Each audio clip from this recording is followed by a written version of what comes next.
Welcome to this week's episode of Everything Went Black. We've got the next installment of Darkness Weaves, the collaboration between myself and Carl Hykera of Soul Knox. We've been covering Bloodstone, the first Kane novel by Carl Edward Wagner. Before we dive into this episode, I want to shout out the other horsemen. As you all know, we are part of an elite group of content creators known as the Horsemen of the Podcasting Apocalypse. First up, we've got Brandon Legion every other Monday, bringing you Horror Wolf 666. Up next is Jackie Smits' Into the Necrosphere, the finest extreme music podcast in the land. Wednesday is a double shot day. We've got Everything Went Black, of course, which is this show, as well as Iblis Manifestation. Thursday is another double shot day. Of course, it's Necro Thursday, where I return with Mike Scandato and Jeff Kashid for Necromaniacs. But Carl Hykera brings us Soul Knox, day one. Friday, Spitball Media comes at you, and Saturday is a day off. Now, we're in the holiday season, man. So go out and buy yourself some gifts for your family and friends and loved ones, and just enjoy the season, because all this stuff is very fleeting. Sunday, Carl returns with day two of Soul Knox for all things arcane, occult, macabre, and weird. If you enjoy the show, please follow us on social media, give us a 5-star review, give us some likes, all that sort of jazz. But if you want to take it one step further, you can put your money where your mouth is. And for as little as $1 a month, you can join our Patreon.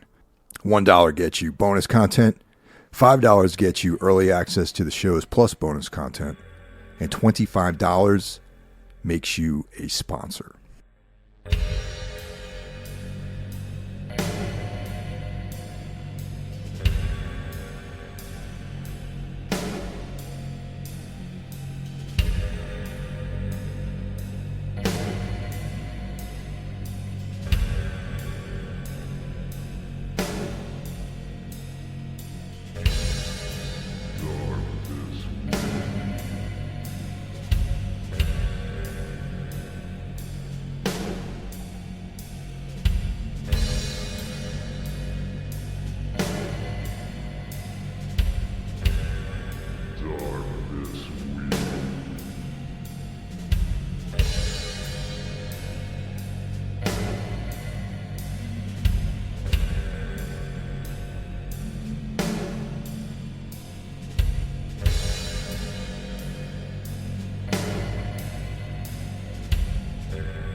There is much that even I don't understand about Bloodstone. There are gaps in my knowledge, considerable gaps, I'll grant you, which are lost within mystery beyond my understanding. Sometimes Bloodstone's wisdom has no equivalent in human comprehension. Other times I know the crystal guards its thoughts and memories from my perception. My link to Bloodstone is of a symbiotic nature. I can draw upon Bloodstone's power, but without me, or more accurately, without the master of this ring. Bloodstone is only a lifeless crystal. For reasons that I cannot altogether comprehend, Bloodstone's life force is a combination of two sources. Somehow it feeds upon the cosmic flow of energy that holds our universe in balance, in space as well as dimension. But it also requires the power of organic life, which it obtains by. So welcome back to Darkness Weaves. We have an eventful episode in store for you guys. If you've been following the Bloodstone saga here, a lot happens in these few chapters. So yeah, it's a real cool section of the book that we're in right now. Yeah, this is when stuff really takes hold.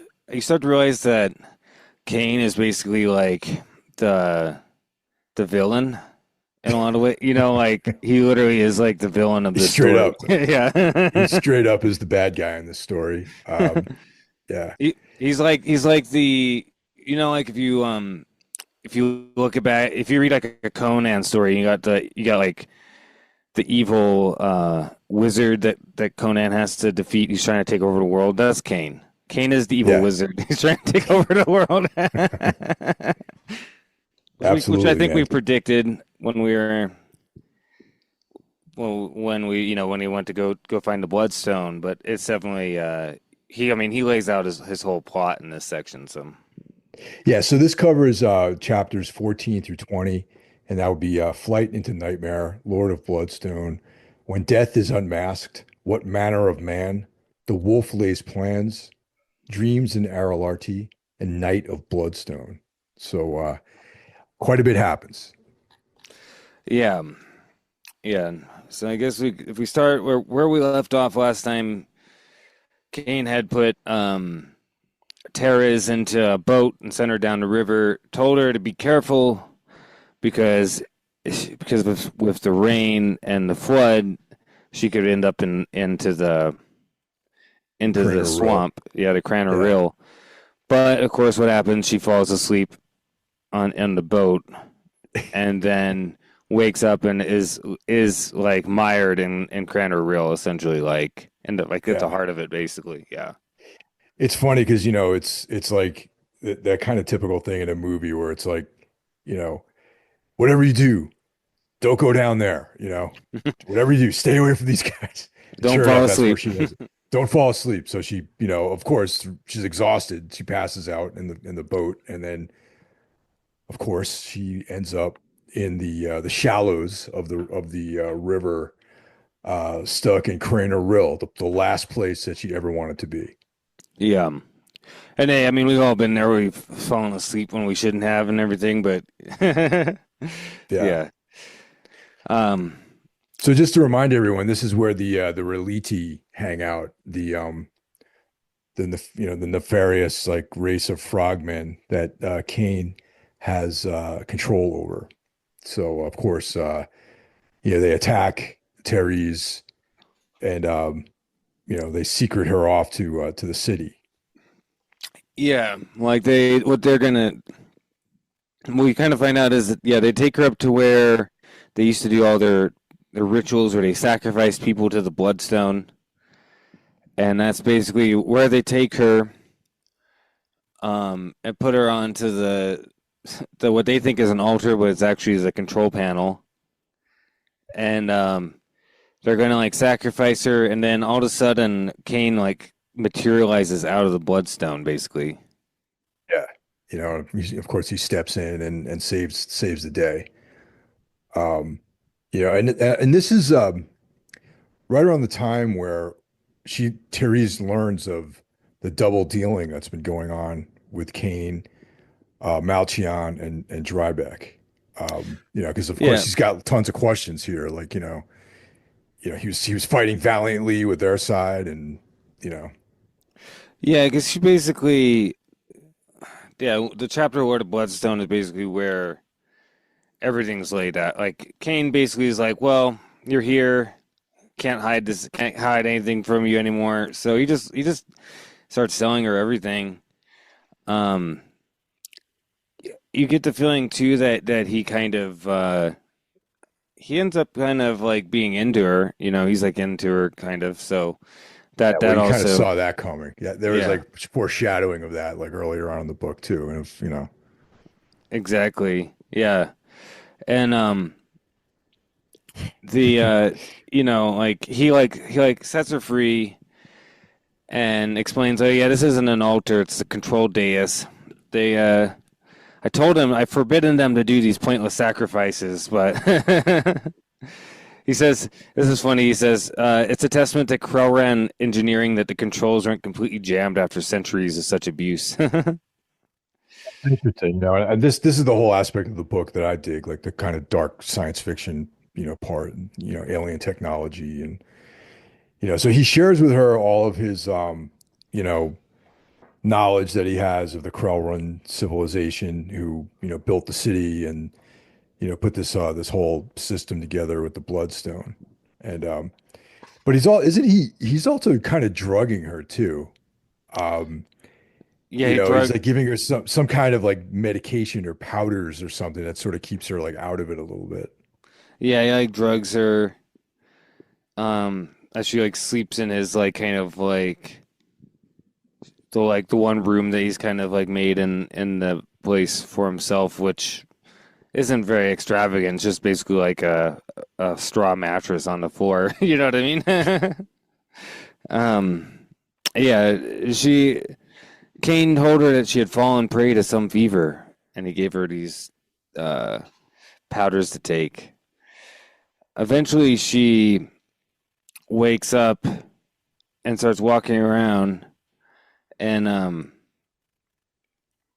let's just see. Then that's when he starts like kind of showing her all around the whole place. Um, and they're basically like they're watching like they're like rebuilding the whole thing. Like it's almost rebuilt. Essentially, what Kane has to do is rebuild the thing. The Bloodstone manifests the actual materials to build the city. The city's like organism essentially. Like it needs the city to be perfect to have its full power. Essentially, that's what's going on. Like that's what he has to do. Yeah, it's almost like well, first of all, the descriptions of the city have this kind of like Lovecraftian like sort of element to it with like, angles and bizarre architecture and things like that. And now obviously this is written in the 70s, but there's like the what I would this time this reading makes me feel like there's almost like an AI kind of vibe going on with the Bloodstone and the like a sentient technology that is self-replicating and gives direction. Like the Reliti are an extension. They're like directly connected to the Bloodstone, essentially, like as far as like how to construct all these things and reconstruct everything. And they're, being controlled, by the sentient Bloodstone. Yeah. In a way, though, what I think is interesting is that the Bloodstone is an organic entity in a way, but it's like it's an alien. The Bloodstone itself Yeah, is the alien, and the city is its body, essentially. So he needs the right. city to be. It's weird. It's really weird, but but it has like a kind of. There is a kind of. It needs somebody to wield the smaller Bloodstone ring in order to have its full power, which is interesting. I think, but that's because it created this symbiotic relationship with the Rare Lady in the past and split a part of itself into that Bloodstone ring, right? So, Yeah, and yeah, like I said, this in this reading of it, because I'm reading it now in 2024 again. It feels very much like a living technology. It's an alien for sure, but there's like that alien race is like partially of like the ethereal world and part of the physical world. And but they're not it's an organism, but not in any kind of like discernible form. It's not like a human or like any kind of humanoid manifestation of life. It's like this very um, alien sort of unique life form. yeah. Like I was just looking through here. Here's a part that I forgot to highlight, but he says Kano is like explaining the thing to her. He says, my link to Bloodstone is of a symbiotic nature. I can draw upon Bloodstone's power, but without me, or more accurately, without the master of this ring, Bloodstone is only a lifeless crystal. For reasons that I cannot altogether comprehend, Bloodstone's life force is a combination of two sources. Somehow it feeds upon a cosmic flow of energy that holds our universe in balance, in space as well in dimension, but it also requires the power of organic life which it obtains by. And then he breaks off. So the bond between Bloodstone and the wearer of this ring isn't all important. The ring itself is only a convenient method to maintain physical contact. The crystal in the ring is the vital factor. This is interesting. Both Bloodstone and the gemstone of the ring are hemispherical. Though it seems to defy your physical laws, quote unquote, the two crystals are equal halves of the single organism. The crystal in the dome draws upon forces of cosmic energy. The crystal in this ring transmits organic life force. The two forces, the two halves, make up the sentient entity that is Bloodstone. My mind and that of Bloodstone are linked through this chain, and we draw power through one another.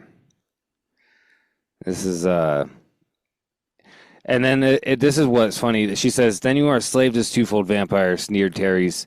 No, Kane exploded. And she thought that he would strike her. No, our minds are separate, independent. I cannot penetrate Bloodstone's thoughts beyond its secret veils, nor can Bloodstone rule my will like a sorcerer's hypnotic spell. My mind is my own, and I am master of our pact. Well, we'll see about that. Yeah, Kane is very, very like worried. He doesn't want to be slave to anything. So, But there's a sense of the trope of like a magical ring that comes up here and there in heroic fantasy as well as sword and sorcery, and the sort of addictive nature of that. And that's kind of, I think, what's afoot with Cain and the Bloodstone ring. yeah, I like this quote. She calls the thing in a relic of elder old evil, and Kane answers with a sarcastic laugh. You call it evil? Bloodstone exists beyond human concepts of Yeah. good and evil. The alien crystal is a focus of cosmic energy. As such, Bloodstone is the key to power beyond human comprehension. I mean to unlock that power, to use it for my own purposes. In that ambition, I am no more a master of evil than any other conqueror, who is always a devil to his enemies, a god to his followers. This is like, the whole reason why the Nazis embraced Nietzsche and and you know what I mean? Like authoritarians always focus on the beyond good and evil aspect of that philosophy. And but then again, in the midst of this weird tale here, um, the fact that there is no good or evil, because there's just like this absolute value of energy, of force in the world and in the universe. And good and evil is like a subjective viewpoint, you know. Yeah, and obviously Kane is that. Kane is, as we pointed out in the past, he's the evil sorcerer mastermind guy. Like Dominator. Sometimes he actually ends up playing a heroic type of form. It all depends, kind of, on where he is in his life, what kind of phase he's in. Like he is kind of beyond good and evil, really. Yeah, yeah, definitely. It's amoral. Yeah. Yeah. And this is when we find out his kind of plan. Like we said, until the city's rebuilt and the Bloodstone can be at peak power, Kane needs to keep everybody busy. So essentially, that's why he's playing off Brayman and Solinari against each other, essentially, so that he can, like, mostly to keep them busy, so that then he can walk in and devastate them with the power of the Bloodstone and his right leading army, essentially. So. Yeah, definitely. He wants them to kind of be at war with each other so that, they're distracted and he can slip in. So he's been, behind the scenes with both of these nations, keeping them at odds with each other. Yeah, and like we kind of already figured we've already known that, but he's just laying out for Terras. Yeah. But I do think there's more to it. I think he wants to dominate the world, but then I think his plan, like part of Kane's ultimate purpose in the stories is he wants to destroy God. He wants to go and murder Jehovah. And I'm wondering if an unsaid thing that he's not talking, like he kind of hints at it sometimes in this, that maybe part of what he wants to use, because the Bloodstone tells him that he can, that at the height of its powers, that he can show him like the cosmos, and because the Bloodstone can actually, you can materialize in different places, depending on certain types of, I guess, like energetic links or something. Like, there's a certain places that Kane can materialize to. I kind of get the feeling that yeah, part of what he wants to do is explore the cosmos, but then he also wants to probably hunt down God and destroy it with the power of the Bloodstone. I feel like that's something that's unsaid here. Yeah, no, definitely. And this is also in this chapter, Cain, you know, tells Teres that, he wants her to be by his side during all this conquest. And, there's that human element of him, of loneliness and, you know, feeling like he doesn't want to be alone all the time, you know. And Yeah, he's trying to woo her to be his like concubine as he conquers conquers the world essentially. To be his queen, his yeah. empress. Yeah. Yeah, but ultimately she's like, she thinks he's out of his mind. And she tries to encourage him to come back to Bremen with her and she'll cover for him and to forget about this crazy mission that he has for himself. I like one of my favorite scenes when she tries to find him and he she finds him like in this like place like apparently talking to a spider. Yeah, this creepy spider that he's feeding melon covered in his own blood with. Yeah. Yeah. We don't really learn anything about it. We just hear him go, he didn't like you.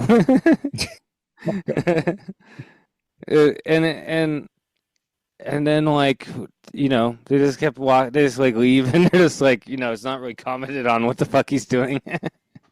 Yeah. Feeding this like fucking weird spider, you know what I mean?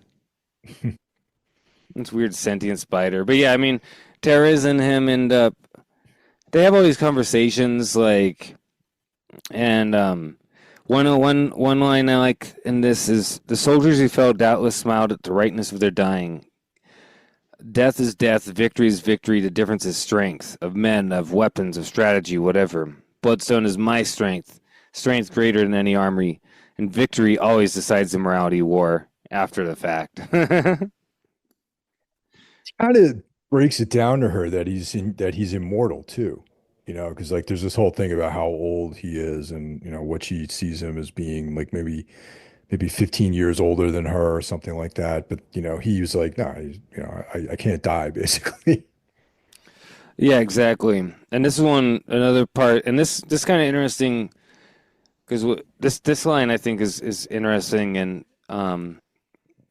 he says your acquaintance with occult powers is limited. I think you'll agree. A man can be immortal, and at times destroying breath can not wither his physical being. So long as such a man has eluded death by violence, he might live to wander through centuries. Watch present become history, history pass into legend, legend fade beyond the memory of man. Wounded, his body would heal without a scar, endlessly rejuvenated to a state it held at the instant of an insane god's curse. And I love this. What do mortals know? Flesh can heal, but the soul can be scarred. To be doomed to wander through eternity, branded an outcast. No land to call home, no man to name friend. Whatever he seeks to love, to grasp, slips through his embrace inevitably.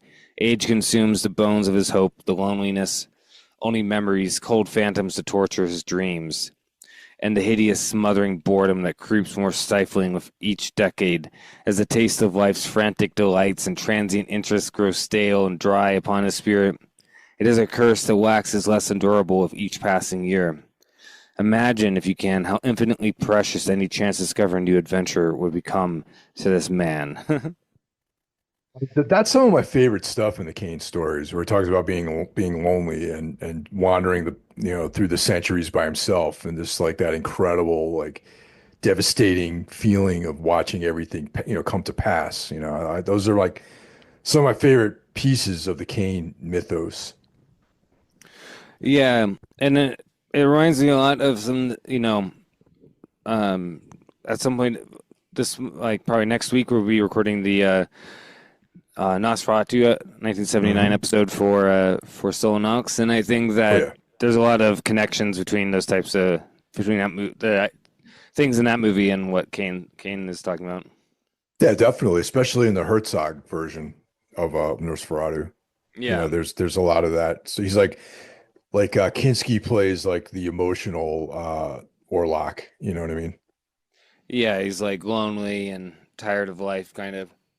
Actually, like, well, not to get into it too much, I like the way his castle is portrayed in that version of it, where it's this it's in ruins. You know what I mean? It's like it's not this opulent place that he inhabits. There's like broken windows, and it's just like basically a ruin that he lives in.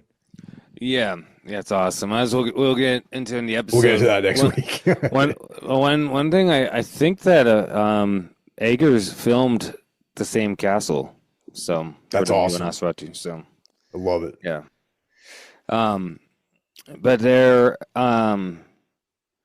yeah, this is how he also explains how he can like use the power of the Bloodstone to transport himself places, um, and yeah, it can project him to all over. At some point, when it's fully powerful, it can transport everywhere.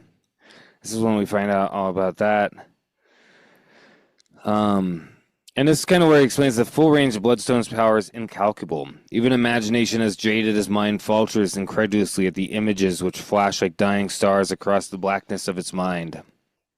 You know, like this is what a big part of. You also get the feeling that a big part of this whole thing of Bloodstone why Kane is so about it is because it's breaking his boredom. You know what I mean? Like Yeah. he's like it's giving him something to be excited about. You know what I mean? Well, that's like the recurring theme in all these short stories and novels and whatnot is like most of what motivates Kane is it seems like to just to not be bored, you know? Like he just does things and this is probably how a lot of his amorality developed too over the centuries was like just to break up the time, you know, to pass time, to do these things. Yeah, he's kind of like, well, you know, I'll do good things now, but you know, I'm bored of that. So, you know, what would it be like to be a pirate or a brigand or something, you know, and you know, or an emperor, or you know, like he's always just trying to like test things out to see if you know. But also what happens too is there's a lack of any real consequence to his actions. Like he can do these evil things or he can do good, but at the end it's always the same for him. He's always by himself. He's always alone. You know, he's always outliving everyone. He's always wandering to the next place, you know. Yeah, exactly. And I think that disconnects him from the actual consequences to it, because in the end, it's kind of like whatever, you know. I mean, Hmm. like, like his whole thing that he's doing with this story, right? Like conquering these Bremen and Selinari and playing them off each other and all this stuff. You know, all this stuff is like of utmost importance to mortals. But the Kane, I mean, to just another group of petty kingdoms that he's, you know, in the long line of petty kingdoms he's seen rise and fall. So he has absolutely he doesn't give a fuck about either one of them. They have absolutely no importance to him. You know what I mean? I mean, he could probably even anticipate eventually these all these civilizations just turning to dust the same way like Carsutiel, you know, he was witnessing that city in its height, and then he's seen Carsutiel as like, you know, a total ruin, you know. Exactly. Yeah, and you know, obviously Kane and Terry's end up like banging, and you know, they're Of course. and that's going on for a little bit. But Terry's is like, she's kind of like she kind of does get on the train, but she keeps like feeling like kind of uncomfortable with the power of the Bloodstone. Like she can't, you know, she sees it as being evil, and so she starts gaining this kind of like idea of like I can convince Kane to give this up, but the final straw for her is when she thinks like maybe I can take the ring off of him, and she realizes that the ring and his finger are like fused together now. Yeah. And that's when she concocts a plan. Like she convinces Kane, like, oh, like I'd like to get out of this swamp. Like I think it's making me feel more sick. Can we go to like? Can you take me to one, you know, out of here to like that forest or whatever? And Yeah, so because yeah, the teleportation capabilities of Bloodstone, and you know, you get the sense too, like this city is like half constructed with these like sketchy like frogmen lurking around in the middle of this like noxious like noxious swamp. So you kind of in that chapter you kind of get a real sense of how like just vile the place must be, you know. Yeah, exactly. Like I think you kind of get, she doesn't want to be just like sitting in this fucking swamp filled surrounded by frogmen, seeing the evil light of Bloodstone, like, you know, even though she kind of has, and I think she, even though she kind of has gained feelings for Kane, I think that the fact that the stone and him are fused together, I think she knows. At this point, she knows that there's no going back. Like he's not going back on what he's doing at this point, right? So. Yeah, and also she just the sense that no good is really going to come out of any of this stuff because it's just too like the scale of what he's trying to do versus just the sorcery and all this like sort of perceived evil that's going on. Yeah, exactly. And so, she cons him into taking her to this forest, and very cleverly, as soon as they start like materializing in the place, she trips him essentially, like as like, oops, like sorry, Yeah. and trips him, and he manages to knock his head on a rock, so he kind of gets knocked out. She like steals like one of his daggers and starts running, basically. And So. she considers actually killing him at one point too during this. Yeah, she considers killing him, but that kind of love she does feel for him stays her hand essentially. Yeah, So yeah, she doesn't, go for it. And who knows if she actually could have killed him, really. You know what I mean? Like cut his head off, like, I don't, it's like it's unclear like, if she actually could have killed him at that moment. yeah, it's hard to say how much violence you'd actually have to do to Kane to actually kill him. We've seen him in some pretty bad states, and he's come back to Yeah. life. So I don't. I think you'd probably have to like totally like just like cut him apart entirely. Like um. Oh, and then no, this is what she's decided to do. She thinks, well, what if I just cut his finger off? Yeah. That's what she's trying to like cut his finger off, and as soon as she tries to like put a knife edge to his finger, a bolt of energy springs out from the bloodstone and like fries the dagger basically, and she has to like and shoots her back, right? So Pulls her a little bit. Yeah. yeah, and that's when yeah, it says at the instant of incision, a bolt of insurmountable agony had contacted the blade, coursed like unseen lightning along her arm. She fell back, stunned and sickened from the lancing pain. And Cade's like, "What the hell?" He like wakes up all of a Oh, sudden, yeah. and and yeah. Then in all of this, there was a deadly fury ablaze in his killer's eyes, and So he's that's what. chasing her through the forest now, and coincidentally, who do we run into? But we run into Drybeck and some of his men who are doing some recon on Craner Rill. Yeah, because everybody's seeing like these like weird lights and all this stuff going on, and Kane tries to lie, be like, "Oh no, like oh like he said he was going to go do something else, but he just shows up like here." So Drybeck's like, "What are you doing here, Kane?" She's like, "Well, I found out that Terrace is here, and I hunted her down like for you, Yeah, basically." And then little paper thin, sort of alibi here. yeah, and and yeah, and I Drybeck Drybeck is like very suspicious of him because Drybeck's not an idiot. And all of a sudden, Tara's like, trying to like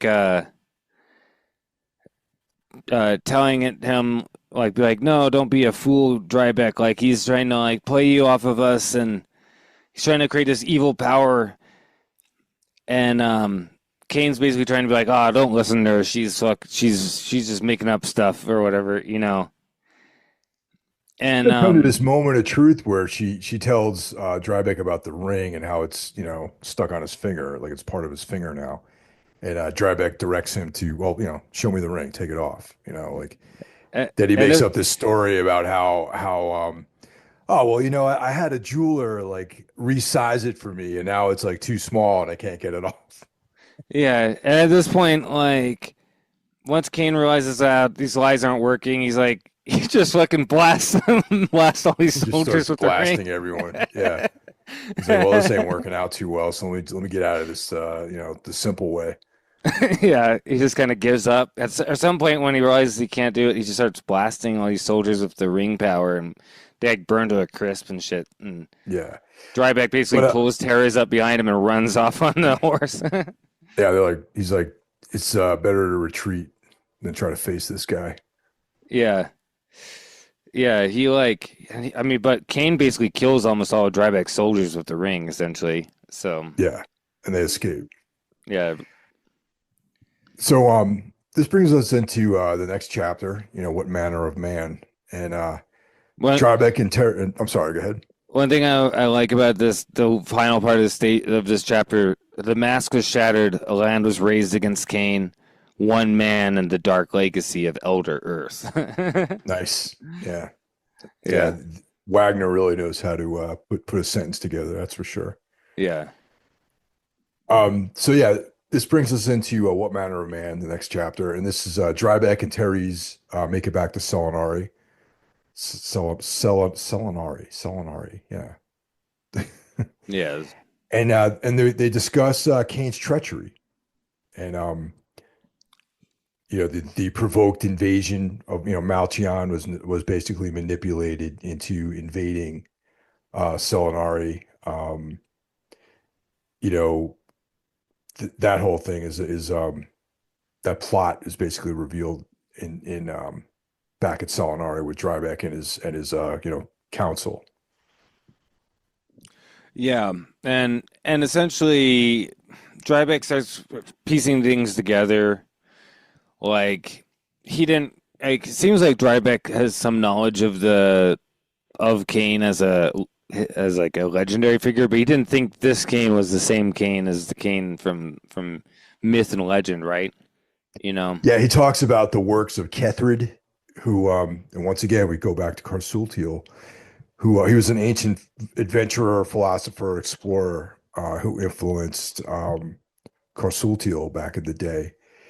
And he was sort of the steward of the elder world's knowledge and sort of literacy of all the ancient ways and all that stuff. And there was the final voyage of Kethrid, and and there was like this epic that was written about that. It's Kethrid's last voyage, where everyone was lost. But it turned out that he happened to be traveling with a guy named Kane. Yeah. Yeah. And uh one I think that voyage has been mentioned before in one of the Yeah. stories, yeah. Yep. That's Where like Kane where part of the Kane lore that gets brought up over time. Yeah.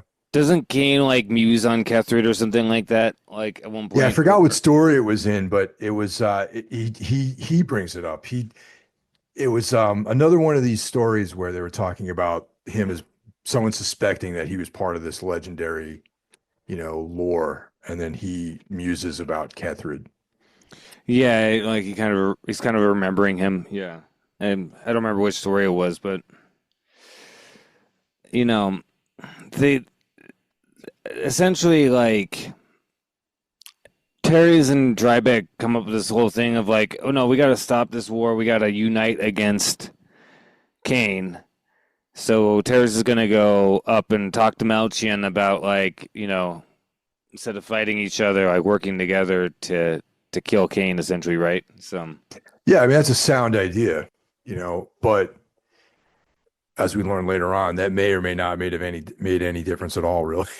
you no, know. yeah, yeah, and I think uh, I get the feeling too that by the end of the story, Terry's and Drybeck will be a thing 'cause Yeah. they also seem to like each other. Oh yeah, definitely. Yeah. So the yeah. So next chapter, the Wolf lays a plan. This is when Terry's goes up and Malchian's like, um, like, let's just let them fight each other. Let's just Kane fight Selinari. It's all right. Yeah. He's like, I was going to attack Drybeck anyway. Just that I did it a little bit earlier, which is kind of like it's just like that's like a really very poor leadership sort of analysis of the situation. You know what I mean? Because he lost his army suffered like great losses, during that premature attack on Selinari. Of course, part of that was because he was given false information from Kane, and Yeah, Kane told Drybeck exactly where where exactly. he'd Yeah, be yeah. There's like, attacking. So what? And Kane came up with the plan, for the destruction of Malchian, basically. So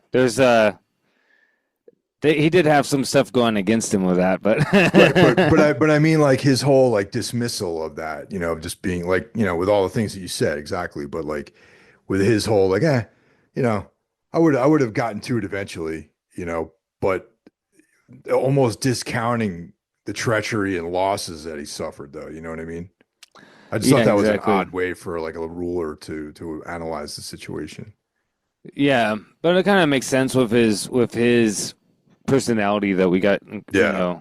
Like he doesn't seem to be like the smartest in a lot of ways. Yeah, he's definitely more knuckleheaded than Drybeck. Drybeck's more of like like a bookish sort of guy. You know what I mean? Yeah, Drybeck's pretty smart, but I don't think Malchian's very smart. I think he's kind of like just like one of those guys who made his name, killing his enemies, and now he's like, he's, he's not really like a deep, cunning thinker. You know what I mean? And basically, he'll agree to a truce with Drybeck, but he's not going to send any troops. He's going to wait and see what's going to happen. And yeah, it's got to point out that that's not going to work out very good for him, but we'll get there because basically Terrace is going to go back. That chapter leaves off of Terrace is going to go back to Selinari to let Drybeck know. And this next chapter I really like because it's basically just Kane sitting in the with the Bloodstone, like communing with the Bloodstone. And this is like where there's a little bit of that addict kind of vibe to it, where he's like smoking some sort of like narcotic, like hanging out with the Bloodstone by himself. This would have been a good spot for the spider to come back, I think, but we don't see the spider here. Yeah, but I love this whole thing because he's just sitting there thinking with it. He's like contemplating, like, have I gone too far? Will people not stand with me? Will I just be totally alone against the world?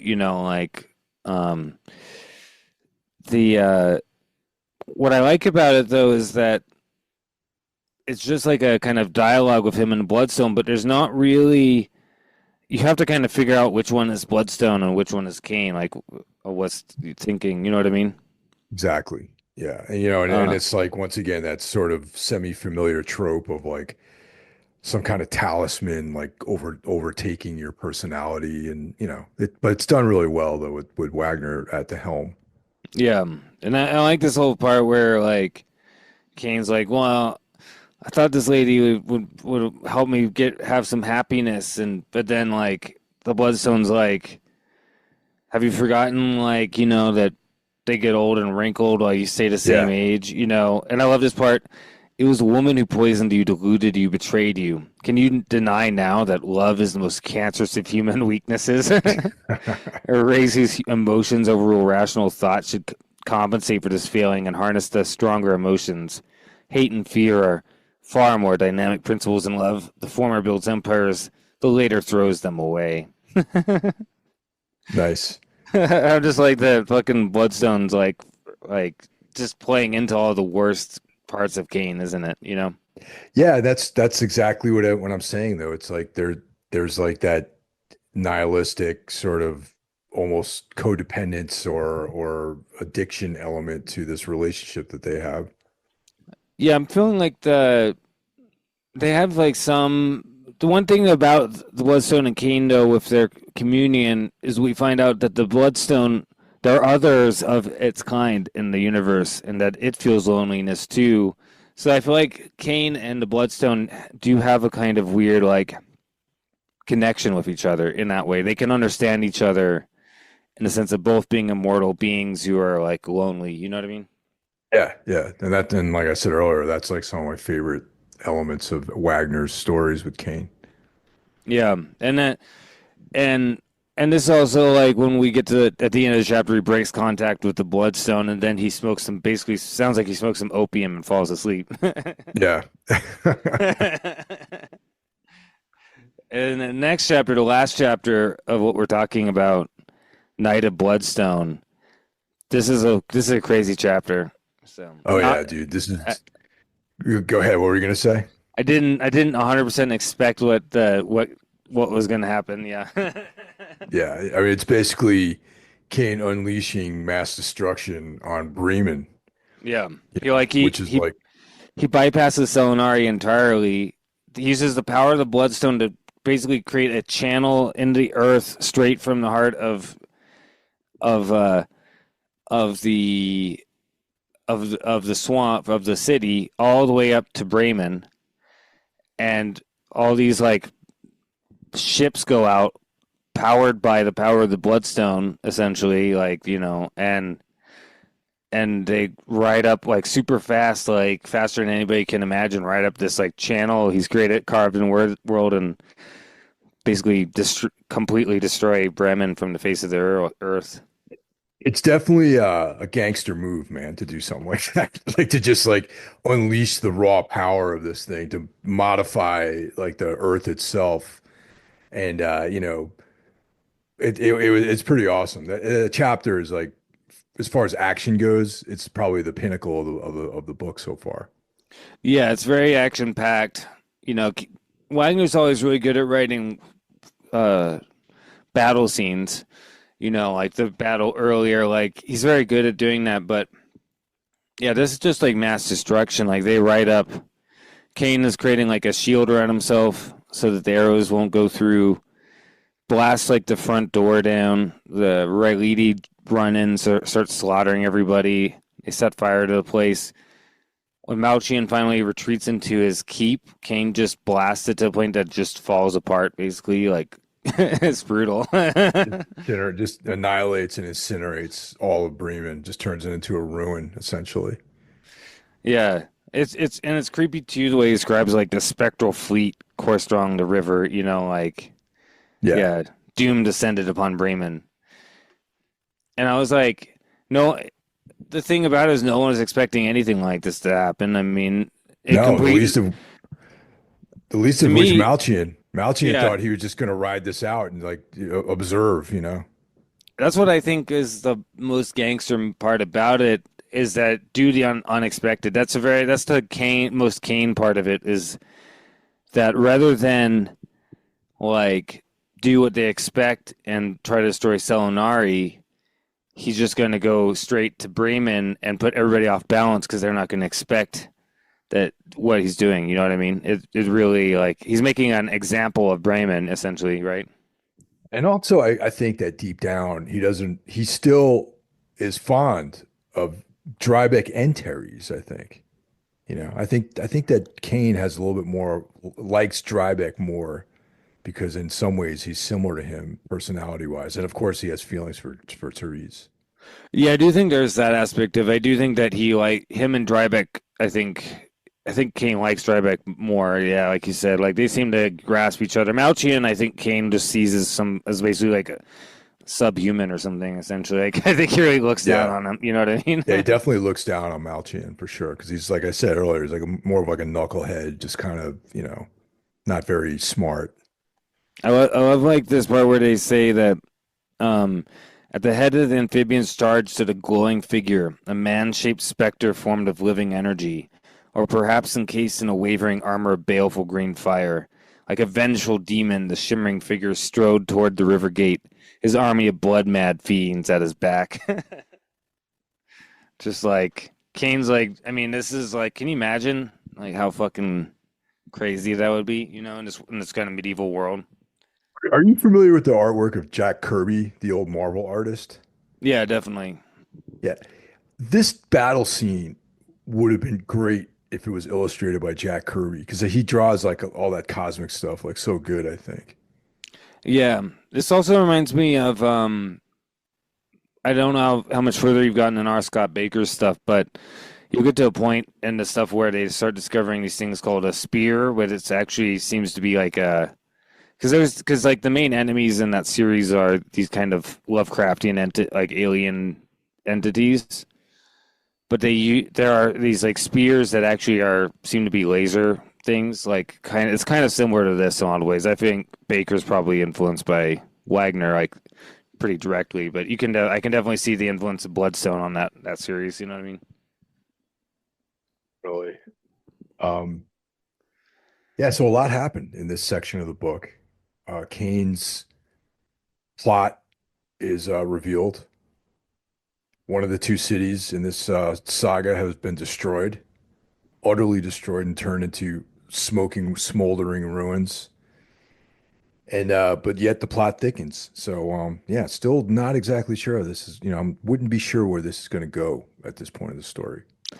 No, yeah, I mean that's the thing. Like, I mean, I have since I'm like reading as we go. Like, I don't know what's gonna happen. I mean, how are they actually gonna defeat Kane? I mean, this seems like almost indefeatable in a way. You know what I mean? Except for the only person who can defeat it, I think, is Kane himself, and that's Which kind of oftentimes is what happens to him. yeah, that's kind of where I'm imagining it's probably gonna go is Kane feeling like the Bloodstone is using him and reacting against it and deciding, you know what I mean, deciding to abort the whole thing, his whole thing, what he's doing. We'll see what happens. I don't know. I mean, Yeah. We got one more section left. This is the final section of the book that we're going to be covering. yep. And then after that, we'll be on to Dark Crusade. Dark Um, Crusade, yep. and yeah, that story, Reflections of the Winter of My Soul, that was a sequel to Dark Crusade. Yeah, and then the final one, Darkness Weaves, I think is the longest one, and that might actually be more than 4 episodes because Yeah, yeah. I think Little it's bit like longer. 300 or 350 or something like that. So, Hmm. but I think doing around 50 to 70 page seems to be working best for this. So, Yeah. Hey, um, once again, man, thanks for turning me on to that Rogues and what's that? Rogues in the that Rogues other in the House. podcast. Yeah, Rogues Rogues in in the the House. Yeah, House. yeah, I'm really, really enjoying listening to those episodes.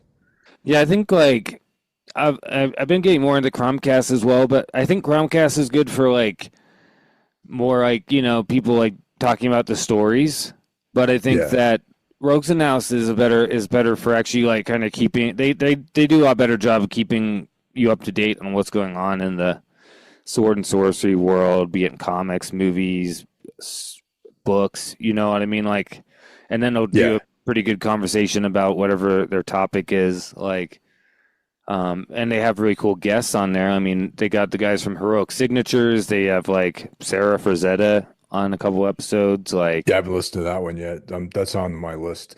I last week I was telling you that I had to travel for work, so I drove like 4 hours each way, so I had like plenty of time to listen to podcasts, and I tore through a bunch of those episodes. They're really enjoyable. did you listen to their episode about Kane? Yeah, well, yeah, The one definitely. I sent you? Yeah.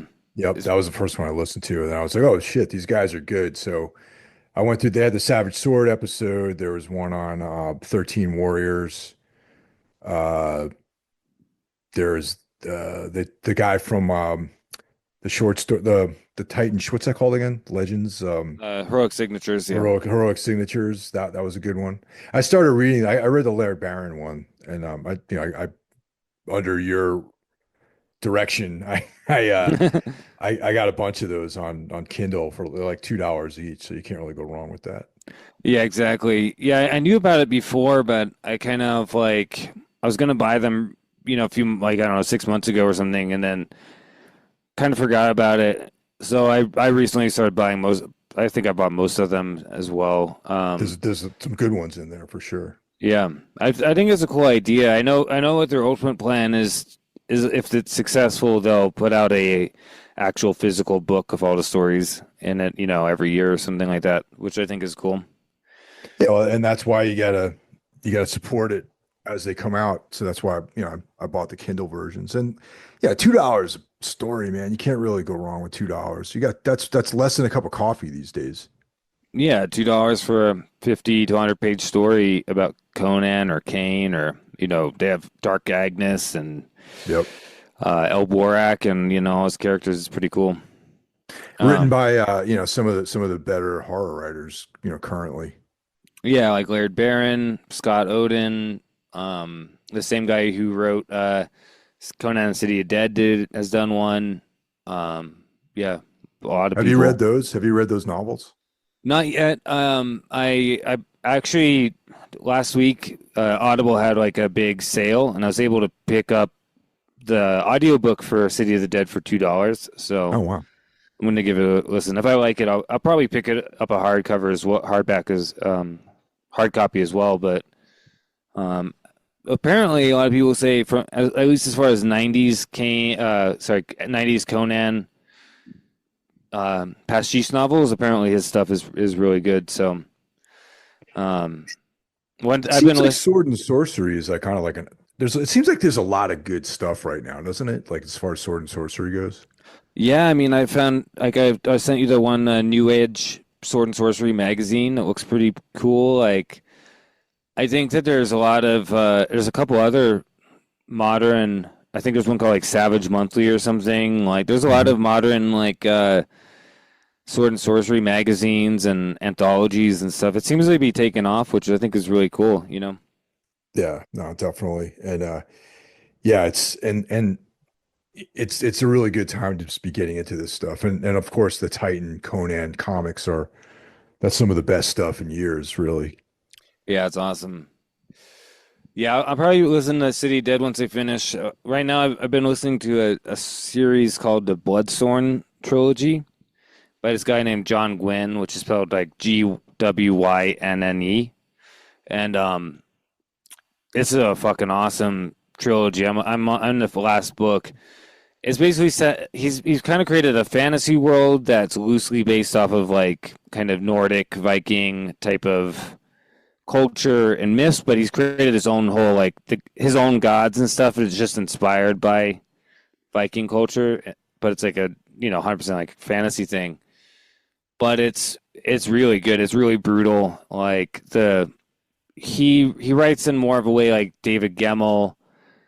The way he writes his battles and stuff is really like visceral, like really like powerful, like a lot of very short declarative kind of things, sentences, like really putting you into place. And he utilizes a lot of similar type of alliteration and kind of patterns of writing, particularly in certain combat that reminds you of like the sagas and stuff.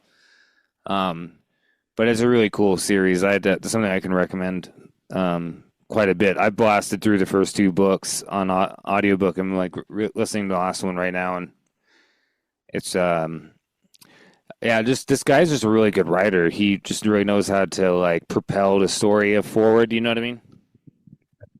That sounds interesting, man. Like there's so my to be read pile is gigantic right now. I gotta read like the stuff I have in my collection or before I start picking up new things right now. Yeah, definitely. Yeah, but I can definitely recommend that if you ever in the mood for some Viking inspired fantasy stuff, and Yeah. or anybody out there who's listening. Like, it's definitely it would be something that I think people who are into sword and sorcery would like because it's very visceral. There's not like a lot of like there's magic in it, but the magic is not 100% like explained ever. It's like there's not like a magic system. There just seems to be like this kind of force of magic that they tap into, and um yeah, I mean it's just very like yeah, I guess even though like the novels are probably much longer than average sword and sorcery, the way he writes is very sword and sorcery, if you know what I mean. So it's like I think anybody who's into that kind of stuff will like that series.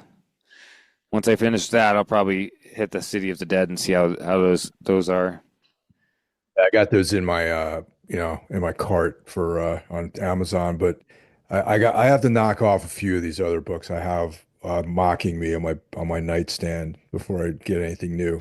So Yeah, I have the problem. I've been I kind of like do two things at once because have audiobooks I'll listen to while I work, and then I have books I'm reading when I'm at home. So Yeah. I'm still trying to work my way through the Witcher series, like, but I'm actually reading that because I bought the whole last year for Christmas for myself. I bought the box set of all the Witcher books. So I usually have like two things going on. One's like an actual physical book, which I'll read at my lunch break or early in the morning before I start work.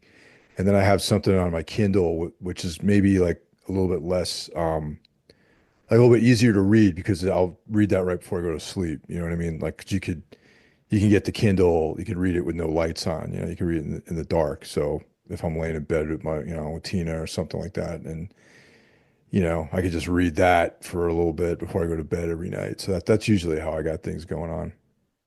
yeah, I usually have about two or three things. Like I got the audiobook I'm listening to, then like a fiction story I'm reading, and then usually like a nonfiction or a cult book that I'm also kind of Mhm. working through.